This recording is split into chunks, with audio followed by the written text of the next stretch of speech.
네, 여러분 안녕하세요. 반갑습니다. 제가 어제 밤에 왔는데요. 자카르타는 물론 제가 과거에 여러 번 와보긴 했습니다. 네, 이번에 와보니까 또 발전한 것 같고요.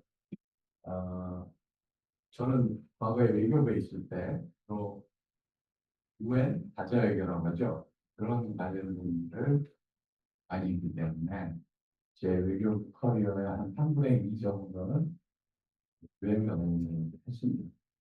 이러지만 일본 분도 있고 저거 10년 넘게 근데 뉴욕을 빼놓고 제가 제일 되게 잘 아는 것이 이동감.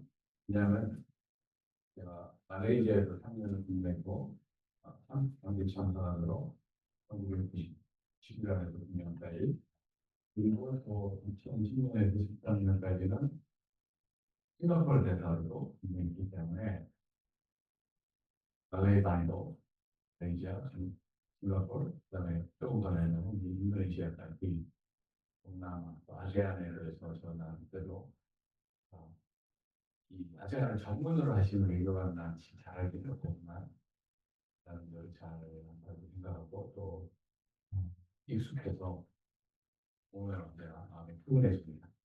아까 김기찬 교수님이 어, 싱가포르가 자카르타에 되어 있는데 그건 이제 제가 싱가포르를 대사를 할때 사람들에게 들은 이야기인데 옛날에는 이 수에즈 운하를 만들기 전에 수에즈 운하를 19세기 말인가 20세기에 만들었거든요. 수에즈 운하를 만들기 전에는 이 중국이나 일본이나 이런 데서 배로 유럽을 가려면 남아프리카의 휴양봉을 돌아야 되잖아요. 운하가 없습니다. 그래서 그때는 배들이 자카르타에 서서 멈춰서 보급도 받고 자카르타가 중개하는 게 중요했는데 혹시 여기 해운에 계신 분들이 아시겠지만 그런 중개항 그런 역할이 굉장히 중요합니다. 사실 싱가포르라는 도시는 중개항으로서 여기까지 컸다. 요즘은 아니지만 과거에는 그렇게 봐야 되거든요. 그런데 수에즈운하를 만드니까 수남동으로 도는 아프리카를 보면 너무 멀잖아요. 그래서 여기까지 내려온 배들이 이제 말라카 해역을 빠져서 인도하고 스리랑카 쪽으로 돌아서 이제 월프로 돌아. 훨씬 단축시키기 때문에 해운에는 얼만큼 항로가 단축되느냐가 다 결정을 놓치면 그게 다 돈이잖아요. 그래서 분명히 바뀌었는데 자카르타와 싱가포르. 그러나 자카르타는 동남아 최대의 국가 인도네시아의 수도로서 또 그런 중개장이 아니더라도 얼마든지 다른 발전의 여지가 있기 때문에 오늘날 이렇게 자카르타 발전이 있고 또 여러분들이 나오셔서 활동하신 지 얼마나 되신지 제가 나중에 얘기하면 듣겠습니다만 굉장히 좋은 곳에 와 계시다. 또 동남아에서 어떻게 보면 가장 가능성이 큰 싱가포르인데도 이미 너무 발전해 있죠. 싱가포르는 우리 국민 소득의 2.5배 정도니까 가장 발전이 있고 더 발전의 여지가 있을까 그런 생각이 있고 제가 여기 체리를 마치고 이제 싱가포르로 갈 겁니다. 싱가포르에 제 나라에도 살고 있고 그다음에 제가 아버지 아는 분들이 많아서 걸려서 며칠 있다가 서울을 들어갈 건데요. 그래서 여러분들을 여기서 뵙게 돼서 너무 반갑고요. 우리 김기찬 교수님과 장 부장님이 하시는 포사는 저는 사실 김기찬 교수님하고는 서울에서 다른 활동도 함께 한 게 몇 개 있는데 제가 이렇게 만난 모든 교수, 사업가, 이런 분들을 다 통틀어도 김기찬 교수님이 가장 열정과 에너지가 많은 어디서 저런 열정과 에너지가 나오나 항상 제가 이렇게 생각을 했는데요. 오늘 이걸 자리에서 들어주신 교수님과 장님께도 감사드립니다. 제가 여러분하고 한 1시간 좀 안 되게 시간을 나눠보려는 주제는 지속 가능한 발전과 대동포 기업가의 역할이라고 알았는데 사실은 제가 작년에 서울에서 그 대동포 대동포 신문하고 세계 한인회장 협의회 우리 지금 회장을 베트남에 고상준 씨가 하는데 근데 그 회의 총회 때도 같은 주제로 강연한 적이 있습니다. 저는 사실은 기업의 전문성은 없고 아까 내가 모두에 말씀드린 것처럼 외교 관련 때는 주로 유엔과 다자외교를 일을 했고 남자가 외교에 소단지 동남아에 근무하는 것이 전부인데 최근에는 이제 기업 관련 일들 김장 교수님과 함께 하고 있는데 진주 K기업 관련 재단이라는 데가 일을 하고 기업 관련 제가 국제 포럼에 제가 주식위원장을 1년째 주식위원장을 하고 있어서 기업 안트로프너십이죠. 그런 문제도 많이 생각하게 되는데 먼저 제가 정리한 현재 2025년 세계를 6개의 키워드로 정리를 해보겠습니다. 제 주관적인 정리이기 때문에 모든 분들이 동의한다고 생각할 수는 없고 또 저 자신도 이런 제가 강연을 많이 하기 때문에 이런 세계의 현상을 현재의 모습을 정리할 수 있는 키워드들을 매년 초에 제가 다시 정리하는데 이거는 금년 초에 제가 정리한 건데 이 중에 어떤 거는 지난 8년간 변하지 않는 키워드가 있습니다. 예를 들어 4번 같은 기후위기와 지속가능 발전, 6번 같은 글로벌 가버넌스 이런 거는 7년이 돼도 8년이 돼도 변하지 않고 저는 세계의 중요한 이슈라고 생각하는데 반면에 어떤 거는 새로 나온 키워드도 있습니다. 1번 같은 미국 트럼프 대통령의 무역 관세 전쟁 잘 알고 계시고 어렵게 와주셨네. 불 꺼서 지금 화면이 안 비쳐. 온라인 강의 때문에. 이게 더 좋군요. 그 미국 트럼프 대통령의 무역 관세 전쟁이 왜 오늘의 세계에서 가장 중요한 이슈 중에 하나인지는 제가 설명을 안 드려도 여러 현장에 계신 여러분 잘 아실 거로 생각됩니다만 사실 저는 이제 이런 거를 학자들마다 해석이 다른데 저는 이걸 어떻게 해석하냐면요. 세계화에 대한 저항이라고. 저항. 세계화가 뭡니까? 세계화가 이런 지난 한 산업혁명 이후에 특히 지난 한 100년간의 교통, 통신이 혁신적으로 발달해서 세계가 일일 생활권이 된 게 세계화입니다. 한마디로 얘기하면.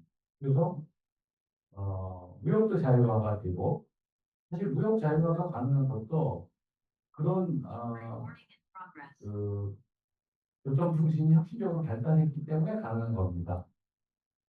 저의 선친도 외교관이었는데 저의 선친은 1952년에 LA 영사로 근무를 하셨는데 한국에서 LA 갈 때 비행기 타고 일본 가서 하루 자고 일본에서 하와이 가서 하루 자고 하와이에서 샌프란시스코 가서 하루 자고 기차 타고 LA 가는데 4일 걸렸어요.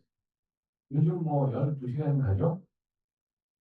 이런 혁신적인 교통통신의 발달이 없이는 세계화가 사실은 불가능합니다. 우리 한국에서도 요새 어디 학교 급식에서 연어를 먹어도 그 연어가 노르웨이나 이런 북부에서 온 연어의 가능성이 상당히 높습니다. 옛날 같으면 노르웨이에서 한국까지 연어를 가져오려면 연어 값보다 운송비가 훨씬 비쌀 텐데 이 사람 정신이 나가나? 이렇게 생각할 텐데 이제는 그런 물건을 싣고 세계를 돌아다니려는 배가 너무도 많기 때문에 우리는 너무 싼 거죠. 그러니까 연어를 가지고 와서 한국의 학교 급식에서 먹어도 경쟁력이 있는 겁니다. 제가 싱가포르 대사할 때 싱가포르에서 팔리는 딸기의 절반 이상이 한국에서 왔거든요. 왜냐면 호주 딸기를 먹으니까 한국 딸기가 더 맛있어요. 하우스 딸기입니다. 그래서 딸기는 한국에서 가져올 때 배로 가져오는데 비행기로 가져옵니다. 변화는 배로 가져옵니다. 약간 저거. 딸기는 비행기로 가져오는데도 경쟁력이 마치 비행기 운송비도 이제는 쌌다는 말이죠. 그러니까 이 모든 것이 세계화의 시대가 돼서 세계가 인류생활권이 된 겁니다. 아프리카에서 커피를 많이 생산하는데 예를 들어서 루안다 같은 내륙 국가는 옛날에는 커피에 경쟁력이 없어요. 왜냐하면 루안다에서 해안으로 예를 들어서 케냐의 몬바사 항으로 그 커피를 가지고 오는 그 값이 엄청 커피값보다 더 비싸기 때문에 말이 안 됐거든요. 그게 많이 됐어요. 왜냐하면 통신의 혁신적 발달로 세계화 시대를 우리가 만들었어요. 그런데 세계화 시대에는 고통을 받는 사람들이 있어요. 예를 들어서 어떻게 보면 여러분처럼 기업을 하시는 분도 세계화의 혜택을 받을 수도 있고 또 수혜를 받을 수도 있습니다. 왜냐하면 옛날에는 뭐 예를 들어서 미국에서 자동차 제일 많이 만드는 데가 디트로이트잖아. 디트로이트에서 제가 1985년에 처음 미국에 도착했을 때 그 첫 주에 뉴욕타임스 기사를 제가 아직도 기억합니다. 뉴욕타임스 기사가 GM이 GM의 마켓 쉐어가 미국 시장 점유율이 이제 50%밖에 안 된다 이렇게. 그래서 제가 그 기사를 잘못 읽었나? 50%는 어떤 기업이든지 엄청 좋아야 될 것 같은데 50%밖에 안 된다? Only 15%? 이게 뭔 소리야? 자세히 읽었더니 GM의 5대 자동차 브랜드 아시죠? 캐딜락, 뷰익, 올ds모빌, 쉐보레, 펀티어. 쉐보레 우리나라에서 만들었었잖아요. 이 5개의 GM 브랜드가 미국에서 오랫동안 시장 점유율이 70%, 80%에 있어요. 그러다가 1985년에 드디어 50%로 내려왔다. 지금 GM이 몇 프로인가 하면 시장 점유율이 16%입니다. 그리고 그 절반을 해외에서 만듭니다. 한 쉐보레를 한국에서 만들듯이. 그러니까 지금 GM이 아마 시장 점유율이 50%라면 좋아서 깡충깡충 뛰겠죠. 근데 그런 일은 안 일어나는 거죠. 왜냐하면 미국의 자동차 산업 경쟁력이 떨어집니다. 그럼 1985년에 GM의 마켓 쉐어가 50%밖에 안 됐을 때 나머지 50%는 어떤 차였는데 이런 궁금증이 생기죠. 저도 그때 궁금해서 자세히 기억하고 있는데 나머지 50% 중에 절반, 즉 25%는 다른 미국 브랜드예요. 다른 미국 브랜드는 그때는 포드와 크라이슬러만. 나머지 25%는 외제차예요. 네, 외제차는 그때는 한국차는 1985년에 우리나라 현대 혼일을 옛날에 뭐라 그럴까? 엑센트가 현대 엑셀이 처음 미국에 들어가서 아직 거의 뭐 몇 대 팔리지 않을 때고 1985년은 나머지 외국 차는 다 독일과 일본 차죠. 일본 뭐 혼다, 도요타 헬리트 시절이니까. 그런데 그렇게 되면은 그 사이에 시장 점유율 50%에서 16%로 내려온 동안에 가장 고통을 받는 사람은 미국 자동차 산업에서 일하는 사람. 트럼프 대통령이 이번 말고 지난 선거 때 디트로이트에 가서 이랬습니다. 여러분들이 여기서 일자리 잃고 지금 다 고통받고 계시죠? 이게 왜 이렇게 됐냐면요. 소위 그 좌파들이 무역 자유만이 뭐니 말도 안 되는 쓸데없는 소리 하면서 우리 미국에 우리 미국이 원래 자동차의 왕국인데서 여기에 독일차, 일본차, 심지어 한국차까지 들어와서 굴러다니게 만들기 때문에 여러분 직업을 잃어. 내가 대통령이면 이거 다 못 들어오게 관세를 팍팍 밀려서 여러분이 다시 일자리를 찾을 수 있어요. 경제를 조금 아는 사람이 들으면 이거 거짓말이거든요. 어떻게 다시 일자리를 찾게 만듭니까? 관세를 물린다고 미국 차의 경쟁력이 높아집니까 갑자기? 아닌데 고통을 받는 사람들은 그런 얘기가 듣고 싶은 거죠. 고통을 받는 사람들에게 사실은요 미국 산업 경쟁력이 변해서 이제 자동차 우리가 경쟁력이 없어요. 그러나 아직도 뭐 IT라든지 금융이라든지 고등교육이라든지 이건 아직도 미국이 세계 넘버원이니까 1970년대는 모든 산업 분야에서 미국이 넘버원이었고 아직도 금융이라든지 IT라든지 고등교육이라든지 이런 데는 미국이 넘버원이니까 여러분 일자리 잃어버리시는 건 안 됐지만 이제 그런 데로 옮기시든지 다른 방법을 찾으셔야 돼요. 이렇게 얘기하면 여러분 같으면 듣기 좋겠습니까? 아니 GM에서 일하는 사람도 애플에 가라고 애플 어떻게 갑니까? 만약에 애플이 동정을 해서 GM에서 일하는 사람들을 막 채용하면 애플은 금방 삼성에서 지겠죠. 치열한 경쟁의 세계에서 한 사람이라도 일 잘하고 인건비 싼 사람을 채용해야지 공정으로 채용을 하는 거는 말이 안 되죠. 그러니까 디트로이트에 있는 자동차 노동자들은 진실을 듣고 싶은 게 아니고 마음을 같이 하는, 아까 이 교수님이 저로 마음을 같이 하는 강의를 해달라는데 제가 그런 걸 잘 못하는데 어쨌든 그런 트럼프의 말이 거짓말이더라도 듣고 기분 좋고 눈물 나고 찍어주고 싶어. 그래서 그걸 못했고. 그러니까 지금 이제 이런 관세를 물리고 막 이러는데 이거 굉장히 위험한 짓이거든요. 사실 미국 물가가 지금 탁안 오르기 좀 오래서 탁안 오르고 있는 게 신기한 따름인데 거기 여러 가지 설명이 있더라고요. 저는 가장 그렇듯한 설명이 이거 같아요. 아직까지는 수입업자와 수출업자들이 그걸 부담하고 있다. 그러니까 예를 들어서 현대차가 한 대에 3만 불이었는데 관세 물고 나니까 5만 불에 해야 된다. 5만 불에 한 팔립니까? 안 팔리죠. 그러니까 수출하는 한국 현대차도 좀 부담을 그걸 감당하는 거예요. 수출가가 낮죠. 그다음에 미국에서 수입하는 딜러도 자기네 먹는 마진을 좀 줄이는 거예요. 그래서 4만 불 하는 차가 갑자기 5만 불 안 되게 한 1, 2천 불 올리게 해서 버티는 거예요. 그러나 계속 그렇게 버틸 수 없죠. 사업이 작은 사업 아닌데 조금 있으면 저는 큰 문제가 있을 거라고 보고 큰 문제가 있기 전에 저는 트럼프 대통령은 내가 사실은 원래 바라는 목적은 이 나라들이 좀 투자하게 하려는 거거든. 투자 많이 한다고 했어. 그래서 이제 관세 받을 수 있지. 이렇게 말을 바꿀 거라고 생각합니다. 두 번째는 우크라이나 전쟁과 중동 분쟁인데 왜 우크라이나 전쟁과 중동 분쟁이 중요한지는 기업을 중심으로 하기 때문에 비경제적인 이슈는 빨리빨리 넘어가겠습니다. 세 번째는 정치력 양극화와 민주주의에 대한 위협이라고 제가 잡았는데 저 위에 제가 쓰는 사진은 우리나라 지난 6월달 대선 전에 사진이에요. 우리나라의 정치가 양극화되어 있다는 데 대해서 이견이 있는 사람은 없을 겁니다. 정치인들 자신을 포함해서. 그런데 오른쪽은 작년에 뉴욕타임스가 10월 달에 여론조사. 미국도 작년 11월에 대선이 있었죠. 트럼프까지 있죠. 이때 밑에를 보시면 미국 민주주의가 is currently under threat. 위협을 받고 있다. is not currently under threat. 이렇게 물어봤는데 위협을 받고 있다가 71%예요.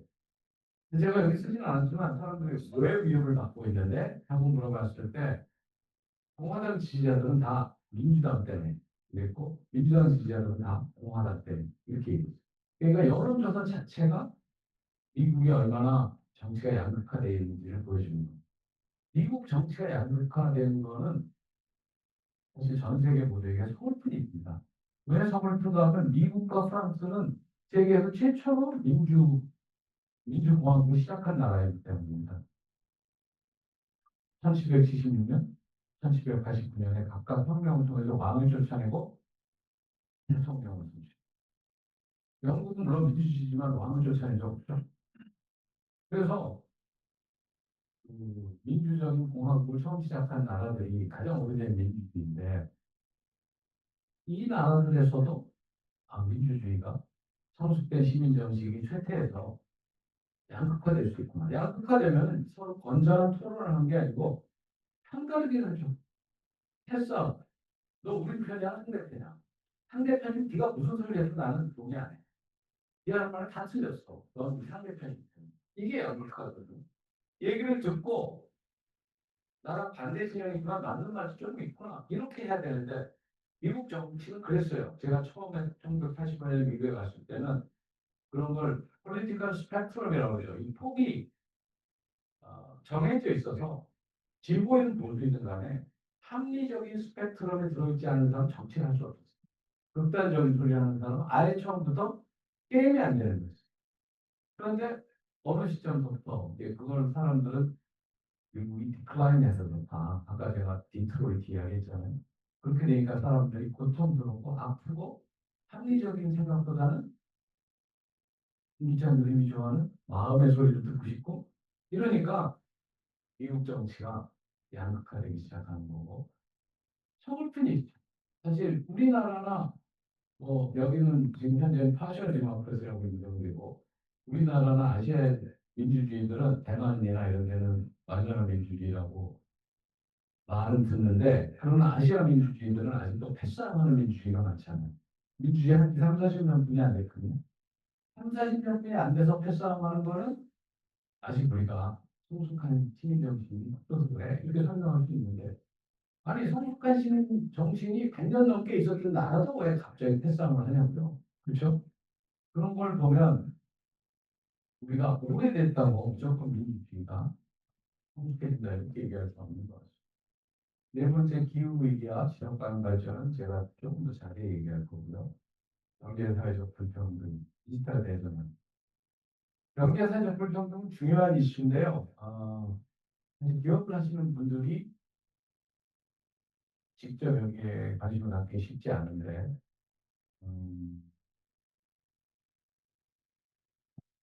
시애틀에 하나우어라는 유명한 기업가가 있어요. 시애틀에. 하나우어라고 여러분이 관심이 좀 찍어보시면 모든 기업가 중에 가장 불평등 문제가 해소돼야 된다고 주장하는, 현재도 주장하는 사람이에요. 그래서 하나는 나는 정말 장되고 자가용 비행기도 있고 뭐 가질 거 다 가졌지만 최저임금을 더 올려줘서 사람들이 빈부의 격차를 줄여야 됩니다. 빈부의 격차를 안 줄이면 이런 민주국가에서는 부자들한테 돈 뺏어서 가난한 사람에게 나눠주겠다 하는 지도자들을 계속 선출할 거다. 그러면 의자들도 큰 손해. 그래서 빈부의 격차를 줄이는 게 가장 중요한 이슈입니다. 예를 들어서 미국은 최저임금이 연방이 정한 최저임금은 1시간에 8.5불인가 그래요. 8.5불이면 뭐 우리나라 최저임금하고 비슷한 거예요. 우리 최저임금이 뭐 얼마죠? 10,000원 좀 넘나요? 그러니까 근데 물론 미국 연방이 정한 최저임금은 미국은 주마다 그걸 정하기 때문에 어떤 주는 캘리포니아는 아마 한 2배쯤 될 거야. 15불쯤 될 거예요. 지금. 그러나 하나의 주장은 연방이 정하는 최저임금을 그보다 훨씬 높게 잡아서 어떤 주도 그 이하로 사람들에게 월급을 줄 수 없게 해야 된다. 이런 주장.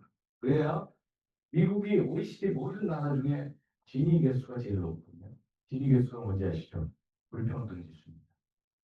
그래서 미국의 OECD 국가 중에 가장 불평등이 높다는 것은 이게 큰 문제다. 이런 생각. 사실 세계적으로도 문제입니다.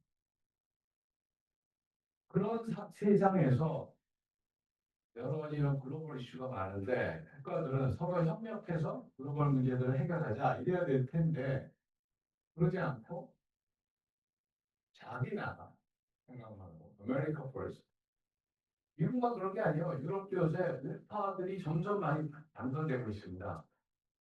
도대체 왜 이러는 걸까?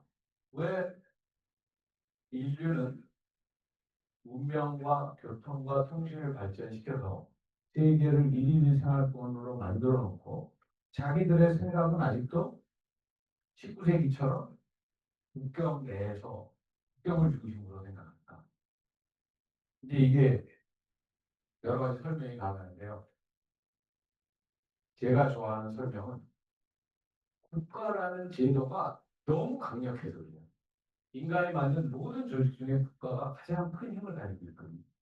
옛날에는 왕이 생사의 권한을 가졌지만 이제는 왕이 없는 세상에서 국가는 자기가 정한 국가는 물론 한 사람이 아닙니다. 국가가 누구냐 하는 거는 이제 그 국가 엘리트가 계속 변하는 거긴 하지만 그러나 국가라는 그 제도 자체로서 자기의 그 권한을 축소시키지 않고 유지하려는 동력이 너무 크기 때문에 국가의 말을 안 들으면 체포하고 구금하고 사형도 시킬 수 있어요. 인간이 만든 다른 어떤 조직도 그런 거라요. 교회도, 학교도, 회사도 말을 안 듣는다고 사람을 체포하거나 구금하거나 사형시켰어요. 그래서 우리가 우리의 정체성이 국가에 느끼는 거예요. 국가를 넘어갈 수가 없어요. 사실은 여러분 해외에 나가보시면 어디 가서 한국 사람들 만나면 우리 딱 봤을 때 Are you Korean? 이렇게 얘기하는 거 아닙니다. Are you Chinese? Are you Japanese? Are you Indonesian? 이렇게 얘기해요. 그러면 그렇지만 여러분에게 Are you German? 그러진 않아요. 여러분이 독일 사람이 아니라는 건 확실히 알아요. 왜 그런 거죠? 얼굴을 보고 그러는 거죠. 그럼 우리 얼굴은 코리아이 아니고 에이시안이잖아요. 그럼 에이시안이라는 아시아 사람이라는 중요한 정체성은 도대체 어디로 가는 거죠? 여러분이나 저나 누가 우리를 난 아시아 사람이야. 나는 축구 볼 때도 아시아가 이분 너무 좋아. 이런 사람이 있어요? 아니죠. 손흥민이 잘해야 좋죠. 그러니까 왜 우리는 서양 사람도 우리가 아시아 사람을 보는데 우리는 한국 사람이야. 우리 아시아 사람 아니야. 이렇게 생각할까? 제가 지금 얘기한 것처럼 국가의 무게이기 때문에 국가가 너무나 강한 힘을 가지고 있어도 국가를 얻지를 못해요. 국가를 넣으면 아시아 사람도 생각하고 세계의 인물도 생각해야 되는데 자기를 그렇게 하기가 너무 어려운 겁니다. 그래서 국가들은 정치인들은 국민들에게 영합해야 되기 때문에 우리나라를 위대한 나라로 만들고 우리나라를 다시 위대하게 만들고 이런 소리가 먹히고 그리고 지구는 누가 걱정하는데요? 이러면 사실 미국이 옛날에 그렇게 노골적으로 지구를 내가 왜 걱정해야 되냐 이런 소리 안 했어요. 미국 지도자는 항상 지구도 잘 돼야 되고 세계도 잘 돼야 되지만 미국이 잘 돼야 되는데 지금 미국 지도자는 그건 난 모르겠고 지구 세계 이런 건 난 모르겠고 기후변화를 어, 트럼프 대통령이 몇 달 전 유엔 연설에서 그냥 사석에서 한 게 아니에요. 유엔 연설에서 정식으로 기후변화는 the greatest conjab이라고 했어요. conjab. 컨잡이 뭐죠? 컨잡 여러분 옛날에 스팅 같은 영화 보셨어요? 스팅 영화 보면 사기극을 처음부터 만든 줄 알았어요. 셋업해서. 그런 게 컨잡이거든요. The greatest conjab in history래요. 기후변화가. 모든 과학자들이 기후변화가 우리가 화석연료를 많이 써서 되고 있다는 그런 현상이 나오고 우려된다는 걸 다 인정하는데 트럼프가 과학자니까 근데 greatest conjab in the world 이렇게 얘기하니까 그런 거가 먹힌다는 것 자체가 스몰픈 거죠. 어떻게. 그래서 우리 세계가 지속 가능한가? 이 지속 가능성에 대한 중점을 두면 발전이 뭔가 장기간에 걸쳐 우리 삶이 나아지는 것 뜻하나 아니면 일정 시점에 존재하는 격차를 좁히는 것. 사실은 유엔이나 이런 데서 후자로 많이 발전. 그러니까 예를 들어서 우리나라의 TV 방송을 제가 초등학교 1학년에 시작했습니다. 1962년. 그때 1962년에서 3년 사이에는 우리나라 인구 중에 TV를 집에 가진 사람이 1%가 안 됐어요. 그러니까 TV 방송을 아무리 열심히 해도 1%가 안 되는데 인구가 모아집니다. 그런데 불과 30년도 안 돼서 1990년에는 우리나라의 TV 보급률이 집집마다 1.2대가 됐어요. 그러니까 한 집에 그러니까 하나가 아니고 둘, 셋 있는 집도 생긴 거죠. 1960년에서 90년 사이에 일어난 일, 모든 집에 TV가 있다. 이거 발전이라는 게 아무튼 이견이 없습니다. 발전이죠. 왜냐하면 그 전에는 라디오밖에 없었거든요. 그래서 제가 아주 어렸을 때 유치원 다닐 때 우리 온 가족이 저녁 먹으면 라디오에 모여 앉아서 라디오를 함께 들었어요. 드라마도 듣고, 쇼도 듣고 그랬는데 라디오를 아직도 듣고 싶은 사람 계속 들으면 있죠. 그런데 TV라는 또 하나의 선택지가 생겼다는 건 발전이지 않습니까? 사람들이 더 행복해지고 복지가 나아진다. 그러나 1960년에서 90년 사이에 걸쳐서 TV가 많이 보급된 거를 발전이라고 하기도 하지만 1965년 현 시점에 TV 가진 그게 1%가 안 되는데 어떻게 하면 많은 국민이 TV를 볼 수 있게 할 수 있을까? 이거를 더 우리는 발전이라는 개념으로 보는 거죠. 유행가는. 그게 더 중요한 이슈다 이거죠. 뭐 세월이 기다리면 다 돼. 한 20년 있으면 다 집중가 다 있어. 그런 얘기 해서 뭐합니까? 1965년에 어떤 애가 친구 집에 가서 TV를 보고 와서 아빠, 내 친구 집에 갔는데 진짜 좋아. 우리 맨날 라디오 듣잖아. 라디오랑 비슷한데 사람이 볼 수도 있어. 우리도 그걸 안 하자. 이랬을 때 아빠가 돈이 없거든. 그러면 야, 20년 내에 집집마다 다 생겨. 이건 다 그러니까 하면 안 되죠. 그래서 발전이라는 개념은 inequality, 갭을 줄이는 거다. 250년 전에 산업혁명이 있었고 산업혁명의 가장 중요한 요소는 기계입니다. 기계를 만들고 산업혁명 전까지는 5,000년 전에 이집트나 500년 전에 프랑스나 그들을 신발을 만드는 방법을 가졌어요. 어떻게 만듭니까? 가죽을 붙여서 가죽을 뭐 접착제를 붙이든 꿰매서 붙이든 어쨌든 가죽을 붙여서 신발을 만들었어요. 기계가 없으니까. 그러나 산업혁명이 기계를 만들었어요. 가장 중요한 기계는 구두 만드는 기계가 아니고 엔진입니다. 엔진을 만들어서 기차도 만들고 자동차도 만들고 비행기도 만들고 멀리 가는 배도 만들고 그래서 세계화가 가능해진 겁니다. 아까 제가 우리 상씨는 1952년에 한국에서 LA 가는데 4일 걸렸다. 지금 12시간이면 간다. 어떻게 그게 이렇게 만들었습니까? 교통수단을 만든 거죠. 그러니까 산업혁명의 가장 중요한 요소는 기계이고 기계 중에 엔진이고 엔진 중에 교통수단. 산업혁명을 통해서 우리가 세계를 일일생활권으로 만들었고 2차, 3차, 4차 산업혁명까지 이야기하고 있죠. 그런데 그래서 세계화 시대는 산업혁명, 교통통신수단, 정보통신기술의 발달로 가능해졌습니다. 그런데 엔진은 엔진을 돌리려면 뭐가 필요합니까?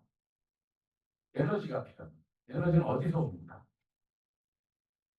저 같은 이과가 아닌 문과 사람이 볼 때는 에너지는 불에서 옵니다. 불.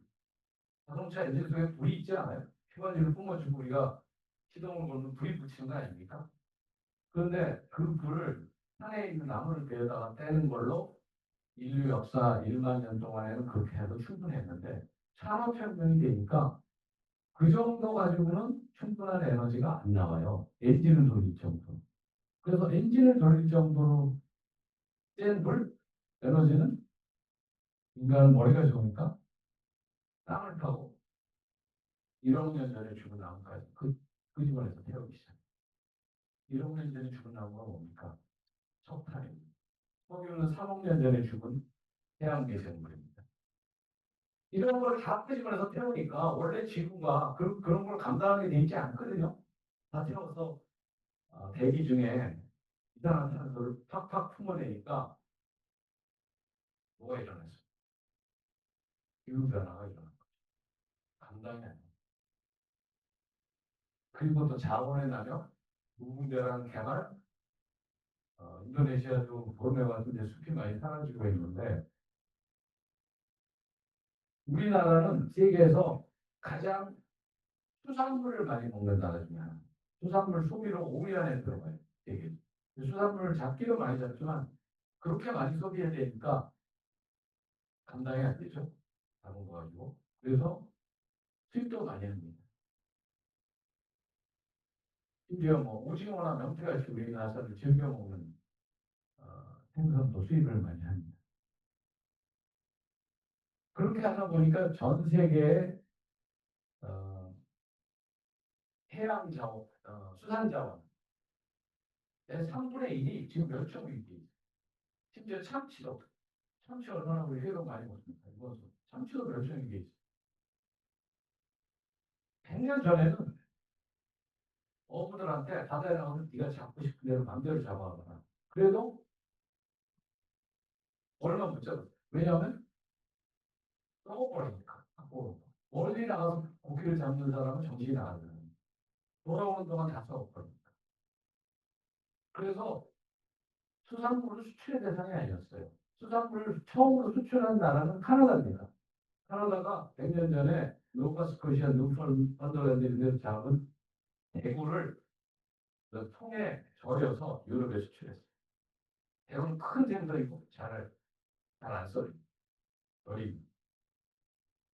그런데 냉동 기술을 만들고 또 먼 데를 빨리 갈 수 있는 배를 만드니까 이제 원양어업이 가능해졌죠. 사실 원양어업이 가능해졌다면 70년밖에 안 됩니다. 그래서 처음에 일본 사람들이, 그 다음에 한국 사람들이, 지금은 중국 사람들이 바다에 나가서 싹쓸이를 해오는 거예요. 그러니까 어종의 3분의 1이 멸종 위기에 처해 있습니다. 이렇게 되면 우리 손자촌 가면은 옛날에 참치라는 생선이 있었대. 회로 많이 먹었대. 뭐 이렇게 얘기를 하겠지만 더 없겠죠? 그래서 우리가 이걸 어떻게 해야 되는데요. 몇 년 전에 코로나 유행 기억나시죠? 여기서도 심했다고 들었는데 이거는 이제 최진성 교수가 잘 사용하는 자료인데 생물량이라는 개념이 있어요. 바이오매스. 이게 뭔가 하면요. 인간이 농경 생활을 시작한 만 년 전에는 인간과 인간이 키우는 가축의 무게를 다 합치면 1%가 안 됐어요. 모든 동물의 무게. 그런데 지금은 인간과 인간이 키우는 가축을 다 합치면 모든 동물 무게의 96%예요. 그러면은 인간이나 가축이 아닌 동물은 4%밖에 안 된다는 뜻이죠. 왜 이렇게 도대체 무게가 많아졌죠? 오른쪽을 보시면 압니다. 뭐가 제일 무게가 많습니까? 소죠. 소가 왜 이렇게 많은 거죠? 저는 제가 어렸을 때 우리 집이 우리 아버지는 퇴직한 외교관이었고 우리 어머니 대학교였어요. 중산층은 됐어요. 북촌에 제가 살는. 우리 어머니가 장을 보러 가시면 그때는 원이 아니고 환이었는데 50환을 가지고 가서 소고기 반 그릇 사셨어요. 반 그릇 가지고 9배를 샀어요. 제가 1978년에 외교부에 처음 들어가니까 깜짝 놀란 것 중에 하나가 제가 어렸을 때 그러니까 불고기나 갈비는 제 생일이나 추석이나 뭐 설날이나 이런 때만 먹었거든요.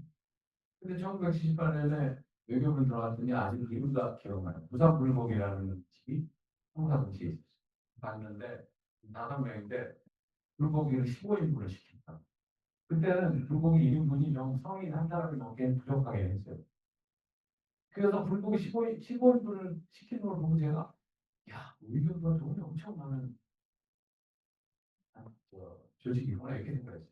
근데 지금 어디 가서 회식할 때 불고기 먹자 그러면 직원들 좋아하지 않죠? 그러니까 그렇게 고기를 먹어야 되니까. 그러면은 사실은 1978년은 아직 우리가 수입국에 수입도 안 할 때예요. 그런데 어떻게 제가 어렸을 때보다 훨씬 소고기가 많아졌을까요? 사료 때문에 사료를 싸게 수입하기 시작했어요. 미국은 세계에서 옥수수를 제일 많이 생산하는데 미국 옥수수의 절반은 사람이 안 먹습니다. 다 사료로 사료를 전 세계에 싸게 공급하고 그러니까 미국이 필요하지도 않은 옥수수를 그냥 뒷다 생산하는 거예요. 그래서 지금도 미국이 콩을 생산하는데 대두를 생산하는데 그걸 뭐 중국이 안 사준다니까 무슨 난리가 났었잖아요. 그것처럼 자기네가 필요하지도 않은 걸 많이 생산해서 그걸로 먹고 사는 사람이 많아지니까 소고기가 소가 너무 많아요. 소는 모든 고기 중에 가장 카본 풋프린트가 높습니다. 카본 풋프린트가 높다는 무슨 말인지 아시죠? 탄소 발자국. 즉 소고기 1kg를 생산하는데 탄소 배출이 돼지고기 뭐 무슨 닭고기 이런 거는 훨씬 높아요. 그러니까 소고기를 많이 안 먹는 게 지구를 위해서 좋은 건데 사실은 오늘도 보듯이 우리가 이렇게 많은 소고기를 먹고 있습니다. 그래서 대기 중에 이산화탄소 1억 년 전에 죽은 나무까지 끄집어내 태우니까 지구가 감당이 안 되는 이산화탄소가 올라가서 지구 중에 대기 중에 이산화탄소의 양과 지구 평균 온도가 비례합니다. 이 비례하는 거를 놓고 트럼프 대통령 컨잡이라고 했는데 사실은 2000년 전에는 노벨상을 탄 과학자 중에도 이게 꼭 화석연료를 많이 써서 온도가 올라간 게 아닐 수도 있다 이런 주장을 한 사람이 있었어요. 합리적으로. 그런 주장의 가장 큰 근거는 태양의 활동이죠. 태양은 핵 융합이잖아요. 그러니까 수소폭탄 같잖아요. 태양은 수소폭탄 계속 터지고 있는 거죠. 근데 그 활동이 많아지면 태양의 에너지가 열이 많아져서 위에한테 많이 오고 또 좀 줄어들면 내려가고 그래서 이게 영어로 얘기하면 시클리컬 주기적일 수도 있다. 이게 우리가 한국에를 많이 써서 지금은 더 올라가는 게 아닐 수도 있다. 이런 주장을 노벨상 상감도 했어요. 2000년 전에는. 그런데 2013년에 유엔의 과학자위원회에서 최종 결론을 이거는 딴 설명으로는 설명이 안 된다. 그냥 화석열을 많이 써서 이산화탄소가 대기 중에 많아져서 온도가 올라가는 거다. 이게 결론냈거든요. 2013년에 결론냈는데 12년이 지난 2025년까지 이걸 컨잡이라고 하는 분이 있으니까 세계 각국 탄소 배출량 누적으로는 미국이 압도적 1위죠. 근데 현재 오른쪽에 현재거든요. 현재는 중국이 압도적인 32%. 인도네시아도 만만치 않아요. 현재 보세요. 몇 프로죠? 거의 6%죠. 한국은 2%입니다. 그러니까 사실은 지금 여기 있는 이 나라들이 탄소 배출 줄이에요. 이 나라들이 탄소 배출을 못 줄이면 우리는 기후변화를 막지 못하고 아까 제가 얘기한 것처럼 산업화 이전 온도가 우리가 1.5도에 막으려고 했는데 그거 깨졌어요. 1.6도 됐고 2도에서 이제 막아야 되거든요. 2도에서 못 막고 만 3도까지 가면은 전 세계 생물의 3분의 1이 죽어버립니다. 그런 일이 생기면은 이제 이 리버설을 다시 회복할 수가 없어요. 전 세계 생물의 3분의 1이 죽는다면은 무슨 짓을 해도 다시 지구 환경을 옛날처럼 그렇게 죠. 그래서 과거에도 지구에서 뭐 운석이 와서 때렸다든지 여러 가지 이유로 지구 환경이 엄청 변했고 공룡이 왜 다 죽었습니까? 공룡이 그래서 죽었다면서요. 운석이 와서 때려가지고 지구가 다 어두워지고 온도가 몇 년 동안 내려가서 공룡이 다 죽었다는 거 아니에요. 여러분 공룡이 지구상에서 얼마나 오랫동안 존재했는지 아세요? 1억 년 동안 존재. 1억 5천만 년 전에부터 5천만 년 전까지. 1억 년 동안이나 존재한 공룡도 기후변화로 다 죽어버렸는데 인간은 얼마 존재했습니까? 인간은 우리랑은 닮지도 않은 유인원에 가까운 것까지 다 쳐도 100만 년밖에 안 돼요. 우리랑 가장 가까운 아프리카에서 나왔다는 현대 인류는 30만 년 전입니다. 1억 년을 존재한 공룡도 다 죽었는데 지금 100만 년도 존재하지 못한 인간이 설마 기후변화 때문에 우리가 어떻게 되겠어? 이렇게 생각하는 건 오만이죠. 1987년에 브라트란트 보고서는 있는데 이게 너무 오래돼서 사람들은 다 이 내용을 잊어먹었는데 이 보고서가 아직도 회자되는 이유는 한 가지 이유 때문입니다. 뭐냐면 지속 가능한 발전이 뭐다 하는 걸 정의했습니다. 뭐라고 정의했냐면 미래 세대가 필요를 충족할 능력을 남겨주면서 현재 세대의 필요를 충족시킵니다. 아까 제가 얘기한 참치입니다. 참치를 우리가 나가서 다 잡아볼 수 있는 능력이 생겼어요. 냉동 기술도 있고 멀리가는 배도 있고 마음만 먹으면 세상에 참치를 다 잡아볼 수 있어요. 그런데 그렇게 하면 안 되는 거죠. 우리 미래 세대도 참치를 먹어야 될 거 아닙니까? 그래서 유엔은 10년 전에 지속가능 발전 목표라는 17개의 목표를 채택했고요. 제가 그때 아까 김 교수님 말씀하신 것처럼 유엔 경제회의의 의장이었어요. SDG를 채택할 때. 그런데 파리 기후변화 협약이나 SDG나 지금 다 달성 난관에 공착을 하고 있죠. 여러 가지 이유가 있고 이유 중에 하나는 이 사람 때문에 우리나라의 탄소 배출 감축 공약이 사실 이재명 정부 들어와서 요번에 업데이트 됐어요. 저는 이거를 보니까 이 정도면은 우리도 괜찮은 기획을 잡았다 이렇게 생각했어요. 왜냐하면 2015년에 파리 기후변화 협약을 할 때 파리 기후변화 협약이라는 건 모든 나라가 자발적으로 내놓은 탄소 배출 약속입니다. 그 누가 뭐 강요한 게 아니에요. 우리 이렇게 줄게요. 자발적으로 내. 자발적으로 내다 보니 어떤 나라 완전 양심불량. 이게 무슨 탄소 배출 공약입니까? 중국처럼. 근데 2015년에 우리가 내놓은 것도 양심불량이에요. 제가 볼 때는. 이거는 거의 안 하겠다는 소리가 마찬가지로 이런 걸 내놨는데 그럼 국제사회에서 이제 비판을 많이 받으니까 5년에 한 번씩 다시 내놔야 되거든요. 2020년에 문재인 정부 때 다시 내놨는데 그거는 제가 보기에 합격점은 돼요. 2020년에 내놓은 공약이 뭔가 하면요. 2018년을 기준으로 탄소 배출을 40% 줄이겠다. 2030년까지. 40% 거의 절반은요. 근데 유럽이 제일 모범적인 감축구인데 유럽 같은 데는 어떻게 되냐면 1990년을 기준으로. 원래는 1990년 왜 호랑이 담배 피던 시절이기? 이럴 텐데 1990년이면 35년 전이죠. 그러니까 35년 전에 우리가 탄소 배출이 이만큼 했는데 거기서부터 시작해서 우리는 40% 줄이겠다. 유럽은 이렇게 얘기하는 거예요. 우리는 이 정도는 못 가고 2018을 기준으로 40% 줄이겠다. 그거 괜찮았어요, 제가. 근데 문제는 뭐냐? 요번에 내는 건 그보다 조금 더 나아요. 또 5년이 됐으니까 53에서 61% 해서 35년까지 그렇게 줄이겠다 이랬는데 말은 괜찮은데 뭐라고 그럽니까? 먹고 살기도 벅찬 탄소 감축까지 산업계가 현실이 되고 불가능한 MBC다. MBC라는 게 감축 방향이거든요. 사실은 우리가 2030년까지 40% 줄이겠다고 문정부에서 나왔을 때 그것도 그게 실현되려면 지금 2030년 5년밖에 안 남았잖아요. 지금쯤은 석탄 발전소 4개 닫았어요. 하나라도 닫았습니까? 우리가 석탄 발전소? 그럼 석탄 발전소 하나도 안 닫고 어디서 탄소 배출 줄입니까? 여기 포스코도 나와 있고 이런 포스코가 탄소 배출 많이 하는 기업 중에 하나거든요. 근데 그러면은 석탄 발전소 닫으려면 두 가지가 돼야 되는데 하나는 전기값으로 해요. 전기. 우리는 OECD 국가 중에 전기요금 제일 싼 나라 중에 하나예요. 아니 에너지를 수입한 나라가 왜 전기요금이 이렇게 싼 거야? 정치인들이 안 걸리죠. 정치인들은 2030년, 2035년에 세계가 어떻게 되는 것보다 내년에 선거가 어떻게 되느냐가 더 중요합니다. 정기금 안 올려요. 보수나 진보는 안 올렸습니다. 그래서 안 되는 거고. 그 다음에 신재생 에너지. 우리는 신재생 에너지가 태양열 이런 게, 풍력 이런 게 좀 안 맞아요. 우리나라. 여러분 유럽에 가보시면 이거 바람이 많이 불고 도처에 바람개비가 있잖아요. 우리는 바람개비 많이 태어나는데 안 돌아가요.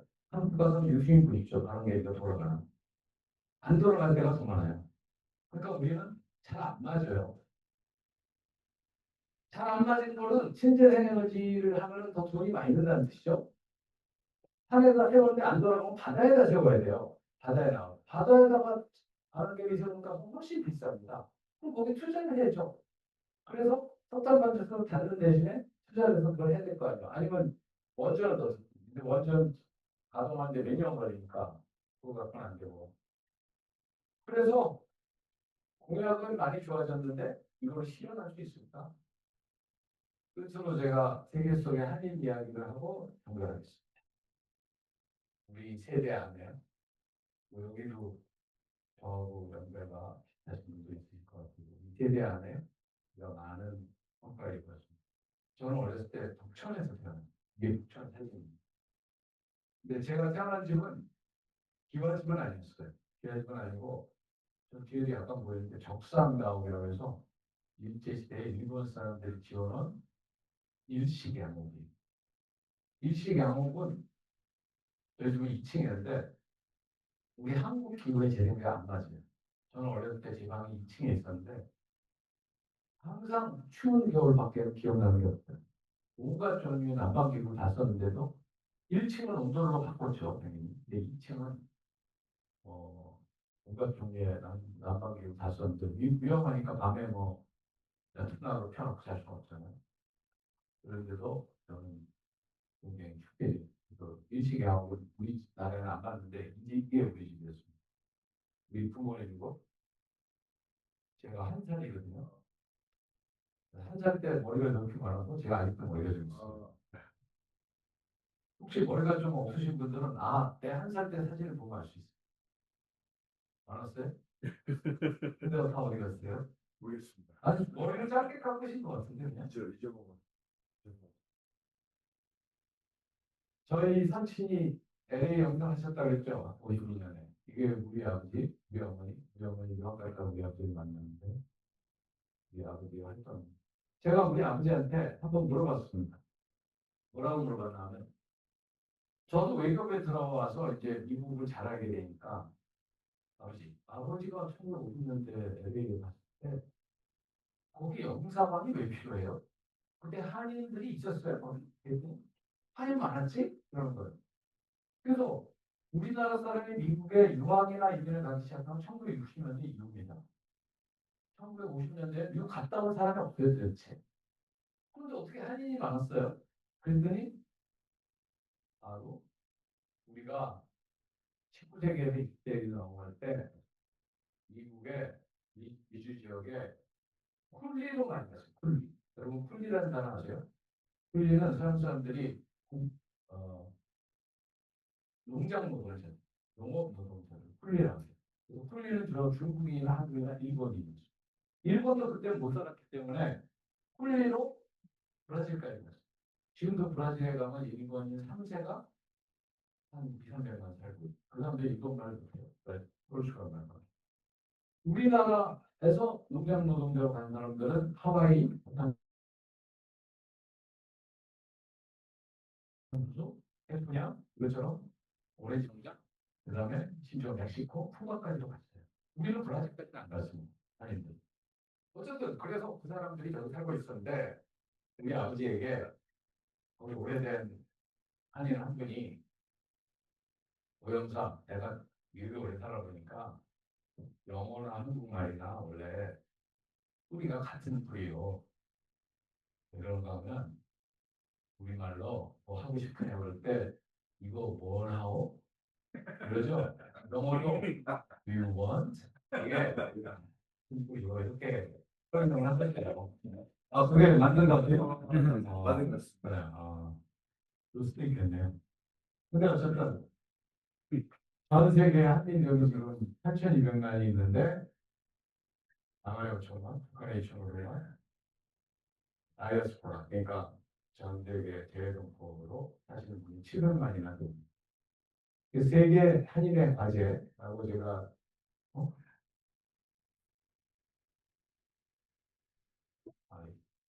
11시가 됐으니까 여기까지만 하라는 식입니다.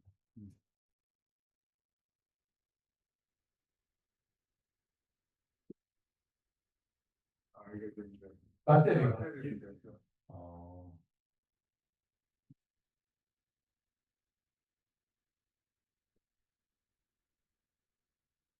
그런데 사실은 한국에 제가 아까 그랬잖아요. 우리 아버지한테 아니 LA에 왜 영사관이 필요했어요? 이렇게 물어봤다고 했잖아.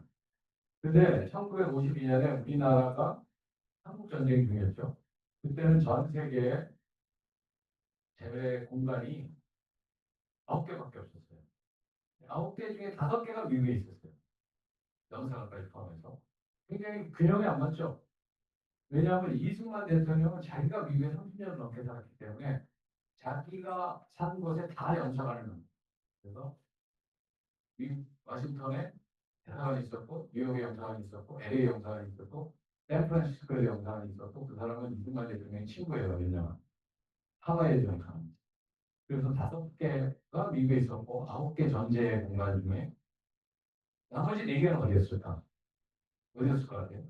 우선 일본하고는 우리가 수교를 아직 안 했죠. 제 생각엔 영국, 프랑스,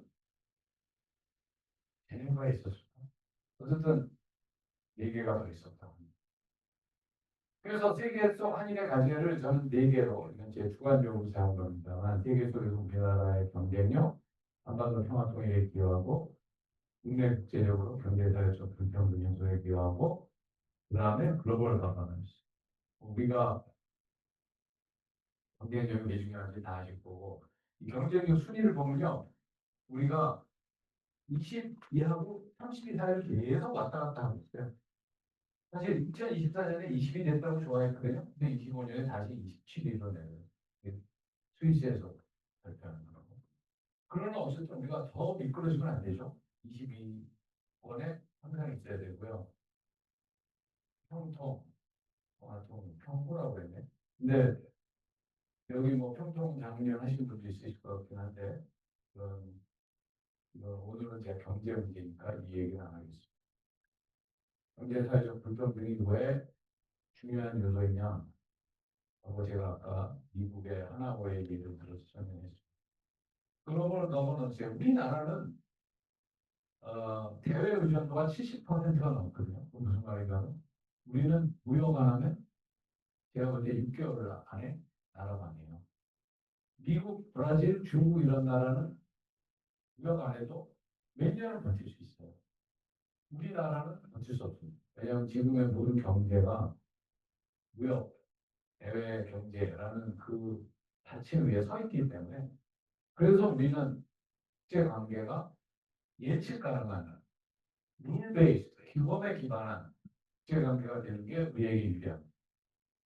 원조를 받던 국가에서 1990년대 중반을 시점으로 우리가 도너로 변화했고 사실 이 부분은 이제 아마 김기찬 교수님이 이미 강의를 하셨을지도 모르겠는데 제가 김기찬 교수님을 여기 인용해 놨습니다. 왜 K기업가 정식이 뭐냐? K기업가 정식은 어떻게 기적을 만드는 정신이 됩니까? 한국의 K기업가 정식의 3대 핵심 요소는 무한창의의 산업 요소, 빨리빨리의 기회 포착력 요소, 이타적 문화, 파이팅 문화가 만드는 팀워크 요소로 존재합니다.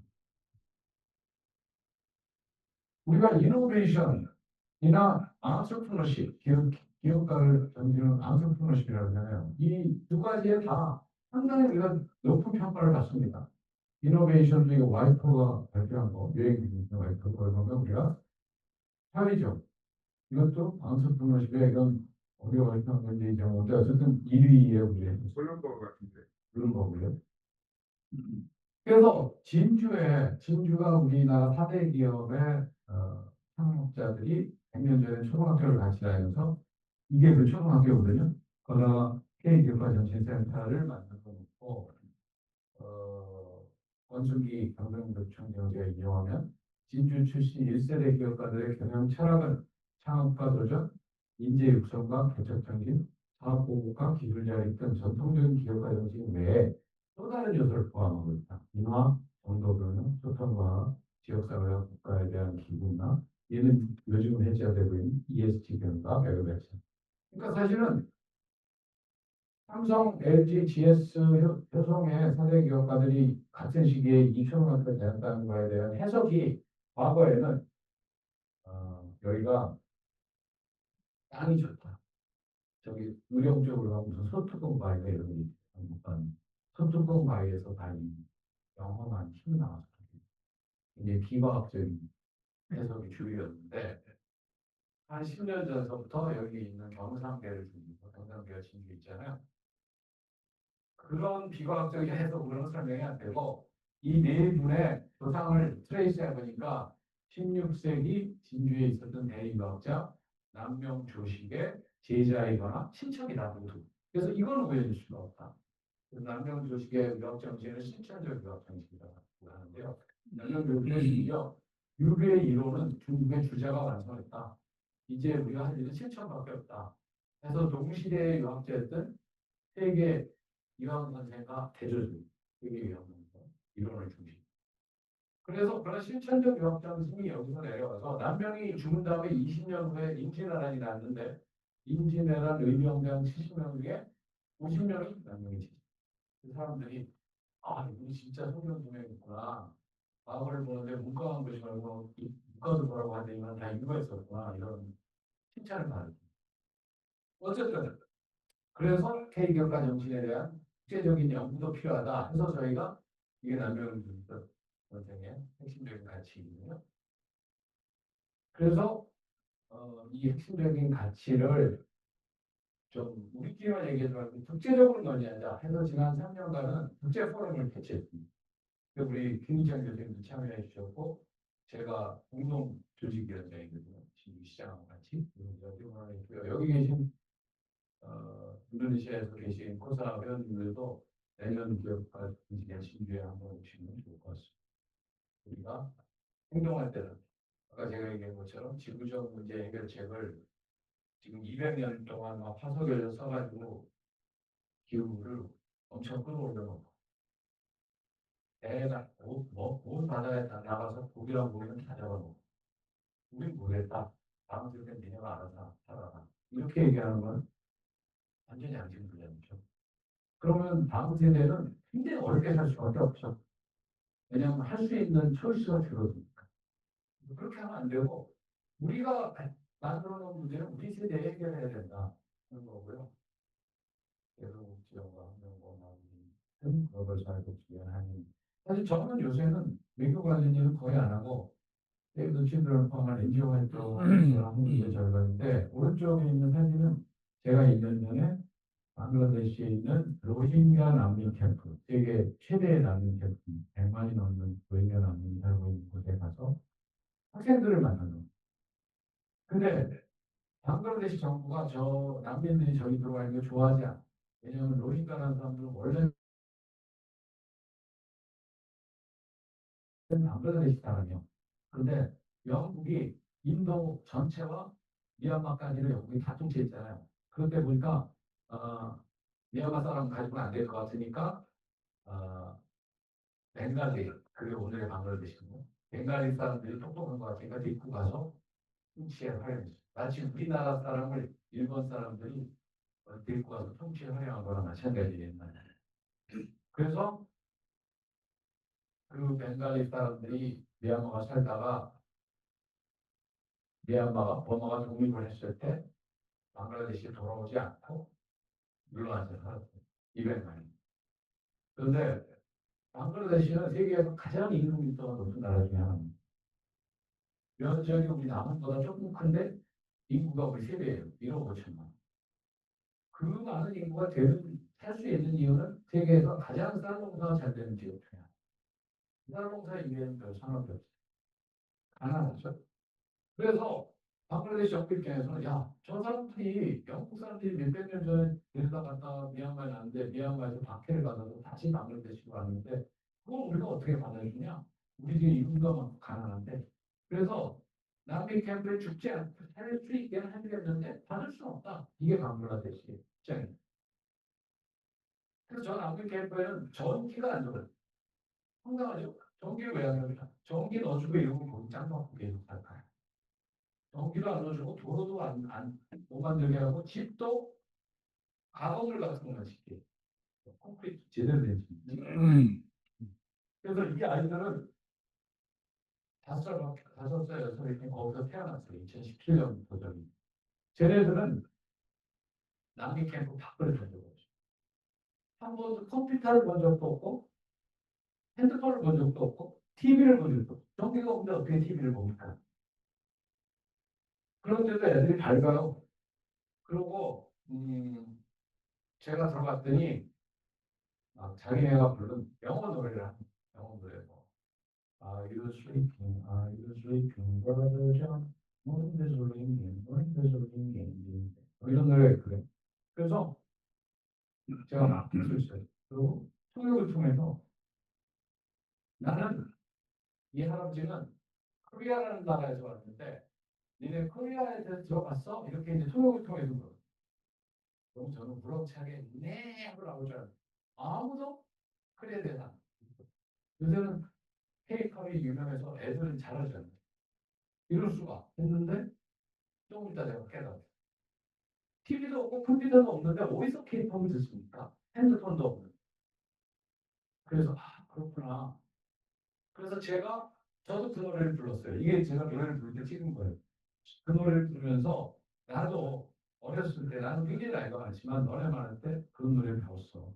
그리고 코리아라는 나라가 여기서 멀긴 하지만 같은 아시아에 있고 너네들이 언젠가 남미인천을 나오면 넓은 세상이 기다리고 있단다. 여기서 공부해서 그 넓은 세상에서 좋은 일을 많이 해서 잘 살 수 있다. 제가 요즘 학생들에게 하는 강의를 끝낼 때 항상 얘기하는 것이 하나가 있는데요. 쓰레기 분리수거에 관한 장기 배분. 어떤 분들은 무기징역을 삼고 있는데 사무소에서 내일부터 쓰레기 분리수거다. 모든 죄수들은 분리수거해야 됩니다. 이 사람은 무기징역이기 때문에 더 이상 분리를 받을 수 없어요. 아무 사용을 안 시키고 사용을 안 하니까 뭐 감염될 가능성도 없고 내가 뭐 해야 될 거 알아야 돼. 그런데 자기는 죽지만 자기는 자식이 없지만 우리 인류가 사람의 가슴이 정도가 뭔가요? 모든 일을 신이 창조했다고 믿다? 아니면 우리가 다윈의 진화론에 대해서 그냥 유연히 이렇게 펴고 있다고 생각하는 강해. 한 가지 확실한 건 모든 살아있는 것들은 계속 차별하고 한다. 그것이 가장 중요하다. 우리가 그렇게 프로그램이 됐다. 그 프로그램을 하나님 시켜줬는지 자연이 시켜줬는지 모르겠지만 우리는 살아가고 생존하려고 대체로 살아가고 없고 종교적으로 살아가고 짜릿하게 합니다. 그래서 내가 나는 지금까지는 이 일을 전부에 살아가는 건 중요하다. 나도 먹을 게 없다. 그래서 다음을 타고 여기 소를 따게 예측해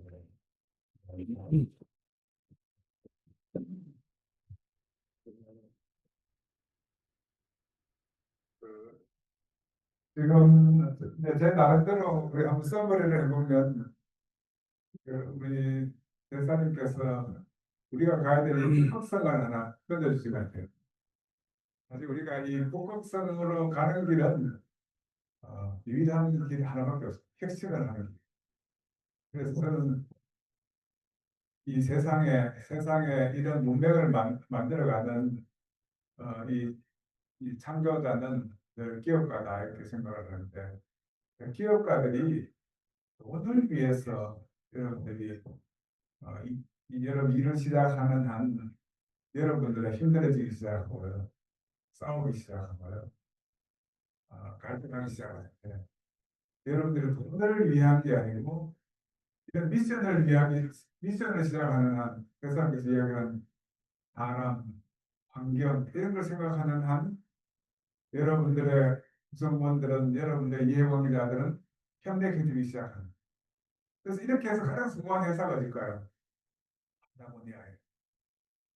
여러분들 저는 우리 이 자리에 계시는 분이나 우리 앞으로 이 수업을 듣게 되시는 분들한테 이야기하고 싶은 것은 이제 우리가 선진국이 되면 돈으로 살고 원가로 사는 게 아니고 브랜드로 살고 여러분들 회사를 소개할 때 야, 좀 더 이제는 북극성 이야기를 우리가 많이 할 때 오늘 우리 대사님의 메시지가 굉장히 좋은 건 아닌가 생각합니다. 사실 이것은 혁신이고 기업가라는 건 뭐 하는 겁니까? 기업가는 가능성을 현실성으로 바꿔주는 사람.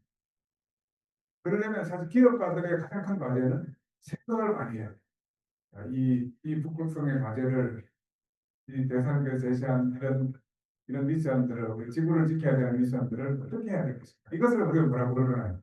연구개발이라고. 사실 파타고니아는 원가를 낮추려고 하는 회사가 노스페이스예요. 근데 지구를 지키려고 하는 회사가 파타고니아예요. 똑같이 경쟁하는 회사. 어느 회사가 더 성장하고 어느 회사가 더 여러분들 수익률이 높을 거예요. 파타고니아가 노스페이스보다도 훨씬 더 쉽게 성장합니다. 저는 우리 인도네시아에 계신 분들이 늘 제가 이 마음을 이야기하지만 이런 이 미션에 공감만 하게 하면 이런 직원이 하게 하는데 이런 그 공감대가 마련됐으면 좋겠다 싶은 생각으로 여러분들에게 던져준 기업가의 과제가 아닐까. 혹시 대사님께 제가 질문 한번 좀 주시면 좋겠다. 대사님 아까 노래하셨잖아요.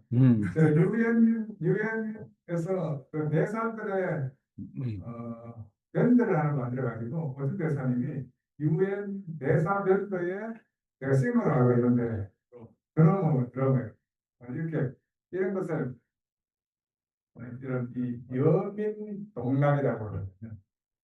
세상에 살아가는 혼자 살아가는 사람, 스탠드 얼론 하는 사람보다는 함께 노래하는 사람, 싱어롱 하는 사람들이 기업가로 생각해서 메리트가 많이 있겠어요.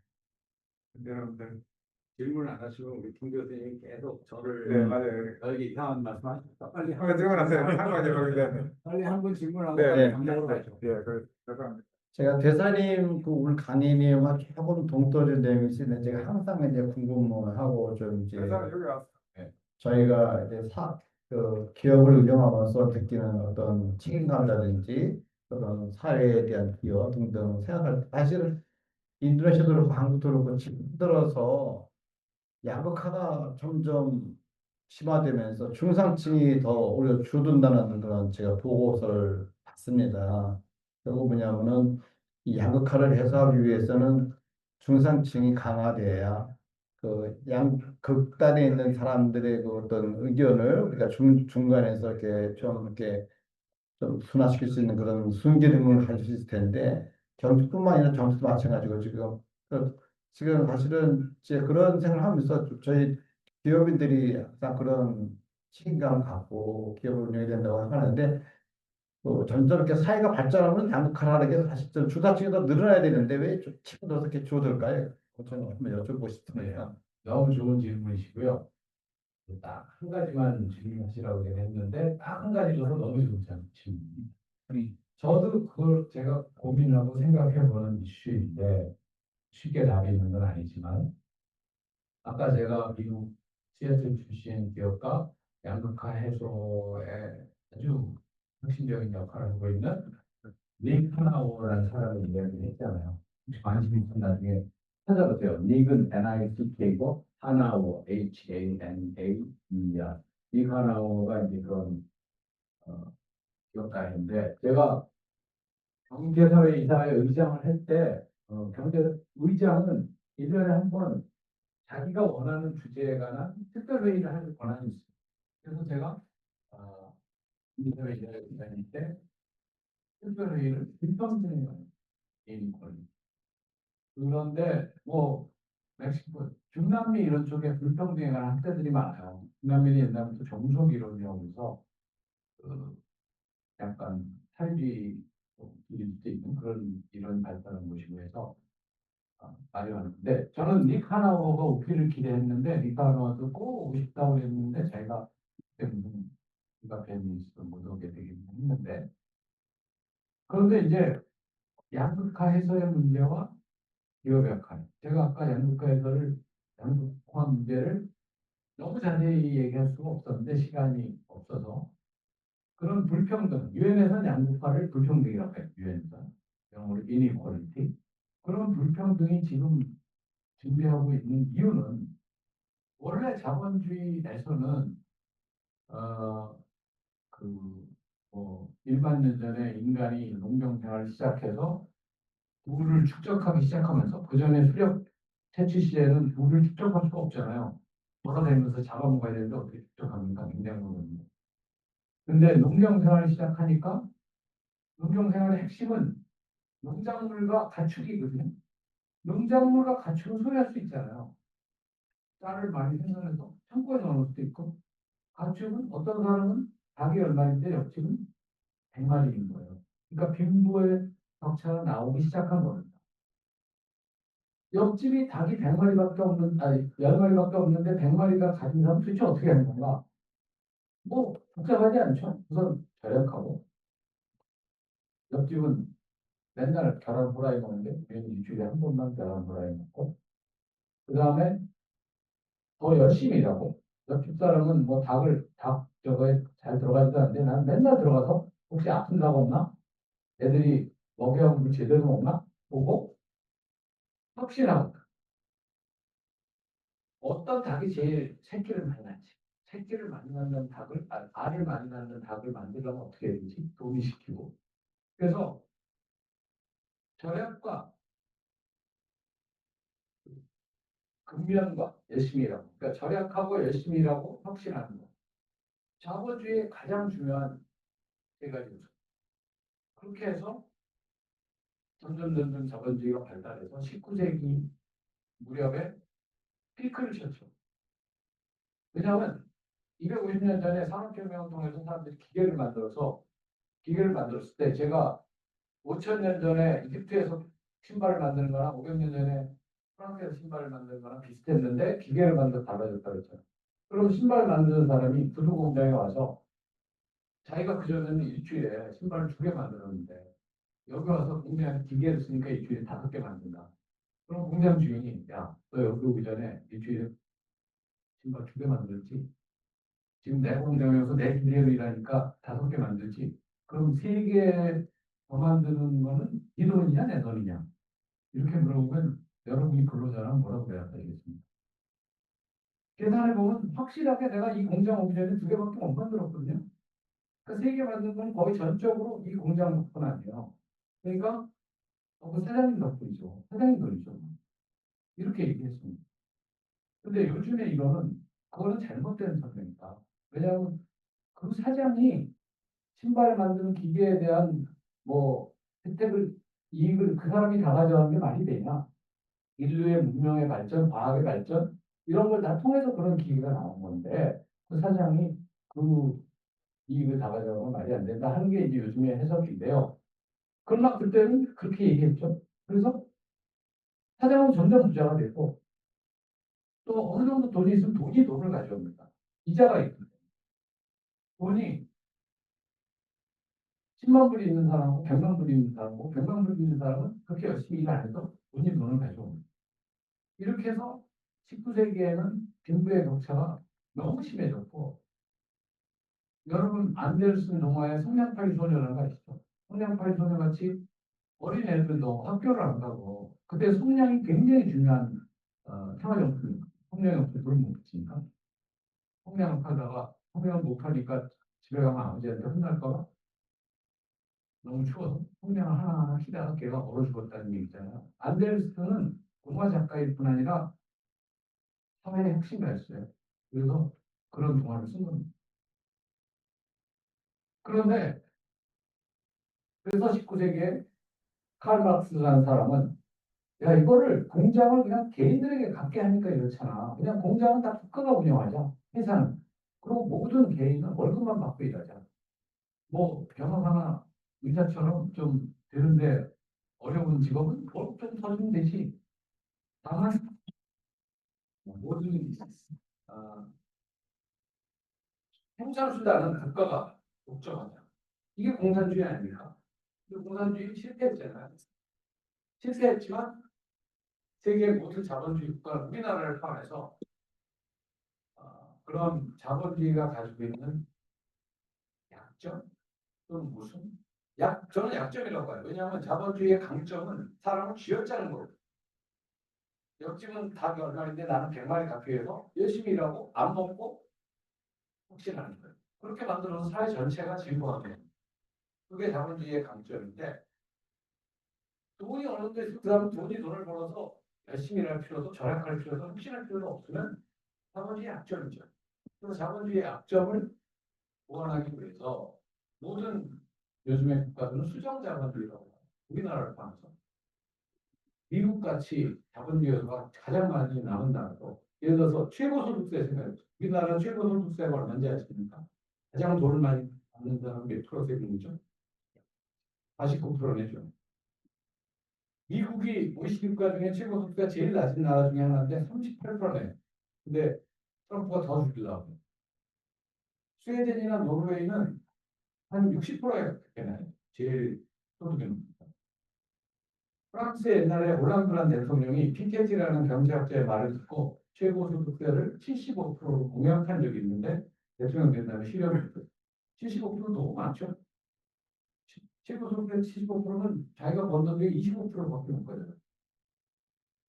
그러나 모든 나라는 정부가 개입을 해서 소득을 제공한다. 돈을 제공한다. 그거는 당연히 하는 것들이죠.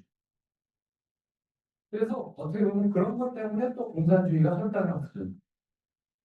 만약 자본주의가 19세기 안데르센의 자본주의처럼 아직도 애들이 학교 못 가고 길에서 상냥팔다가 얼어 죽는 세상이었으면 저는 공산주의가 이겼습니다. 그런데 자본주의 국가도 다 변신입니다. 수정자본주의. 그런데 세계화 이후 또 문제가 생기는 게 있어요. 왜냐하면 기업은 세계화하는데 글로벌 기업이 되는데 가장 원가가 낮은 데 가서 생산하고 세금이 낮은 데 가서 내고 뭐 하나를 만드는데도 디자인을 이태리에서 시키고 생산은 인도네시아로 이렇게 할 수 있어요. 그래야 돈을 벌어요. 그런데 글로벌 정의는 그러니까 국민을 소득을 제공할 수 있는 정부는 세계 차원에서 없어요. 그러니까 세계적인 플레이어들 이런 글로벌 기업들은 그걸 이길 수 있어요. 정부의 소득세입니다.